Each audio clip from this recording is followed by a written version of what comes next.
Welcome to this week's edition of Church Chat. We are in a new location because we went to our usual spot and found our quilting group busily creating quilts and different sewing articles. So we are back downstairs in front of our stained glass window.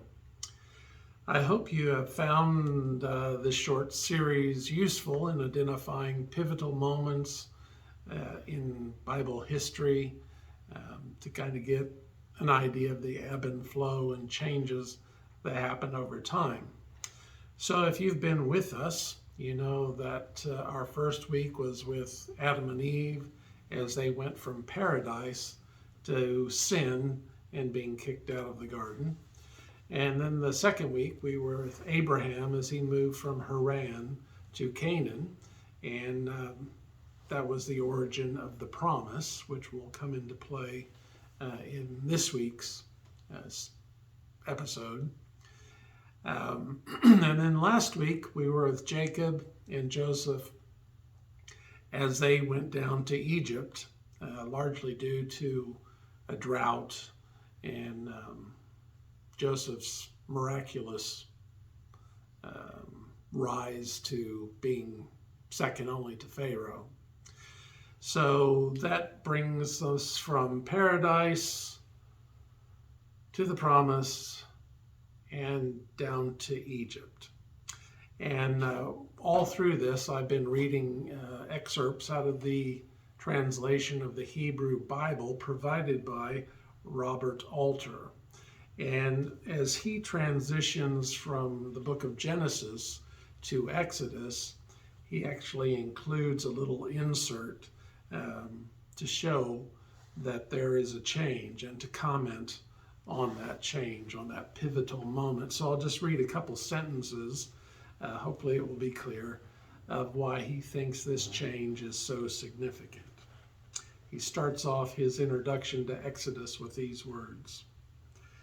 As the long historical narrative of the 5 books of Moses moves from the patriarchs to the Hebrew nation in Egypt, it switches gears.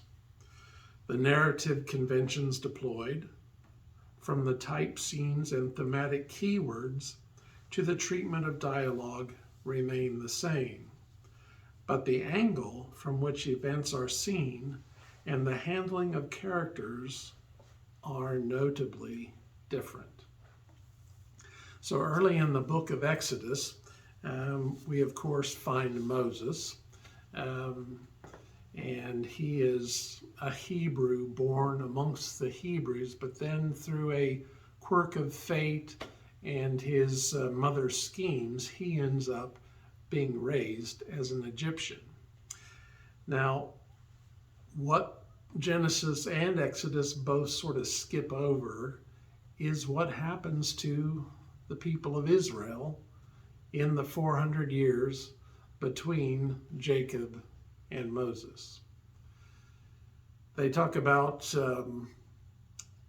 the sons of Jacob going down to Egypt. It talked about all the people who went down there, how many there were, but that's about all we know. They worked as shepherds, but we don't know how their culture continued because there was no temple. There was no law of Moses, of course, at this point, so there weren't many traditions. The only real thing that we know of was what Abraham had, circumcision and the covenant, that they would worship God and God would bless them. And Genesis ends, Exodus begins, by reiterating this fulfillment of the promise. They prospered in this new land. They became very numerous to the point where the Egyptians were a bit afraid of them. They're so numerous, they're so prosperous, they have so many offspring that they were afraid that the Hebrews were going to outnumber the Egyptians, and so they decided to do something about that to limit their numbers. Well, this leads to slavery, to torture, to hardship, to oppression, and that's where Moses comes in. So I'm going to read a bit of that pivotal moment where Moses has run off because he's killed a Egyptian overseer, and he is acting as a shepherd for his father-in-law, and sees the burning bush.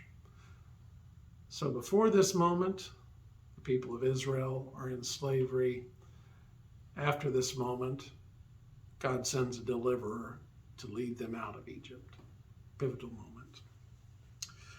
All right, so we're in chapter 3 of Genesis, and I'll just start off with telling about Moses herding the flock of his father-in-law Jethro.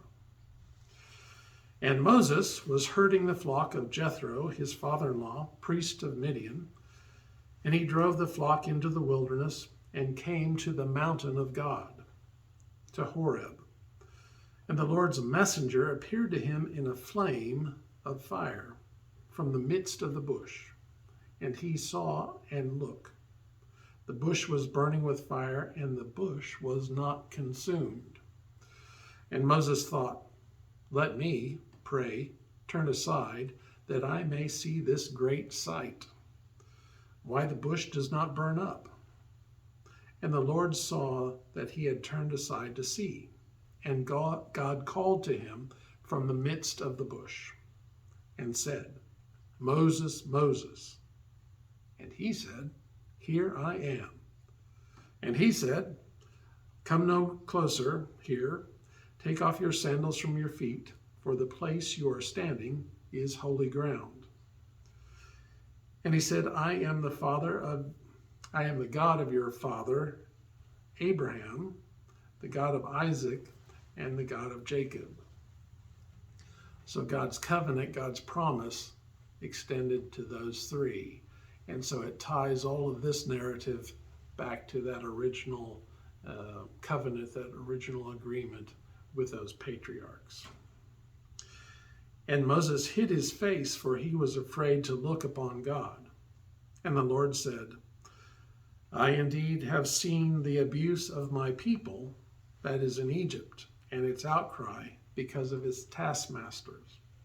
I have heard, for I know its pain, and I have come down to rescue it from the hand of Egypt, and to bring it up from that land to a good and spacious land, to a land flowing with milk and honey, to the place of the Canaanite, and the Hittite, and the Amorite, and the Perizzite, and the Hivite, and the Jebusite. And now, look, the outcry of the Israelites has come to me, and I have also seen the oppression with which the Egyptians oppress them. And now, go that I may send you to Pharaoh, and bring my people, the Israelites, out of Egypt. So we are more familiar with the story after that point. And of course, Moses goes to Egypt, confronts Pharaoh, tries to get him to release the Hebrews, and Pharaoh refuses. There's the plagues. Eventually they leave. So this is that pivotal moment when God renews his relationship, when he moves them from Egypt out into the wilderness. And it changes everything after this point. While they are in the wilderness, God gives the law of Moses to Moses. He presents it to the people. They create the tabernacle. They form and create the worship life that would become part of their national and cultural identity. And so this part marks a change from the patriarchs and just the covenant to a more recognizable change to what Jewish life would become. So next week we will see the next transition and see how the fate of the Hebrews changes at the next pivotal moment. Hope you have a great week.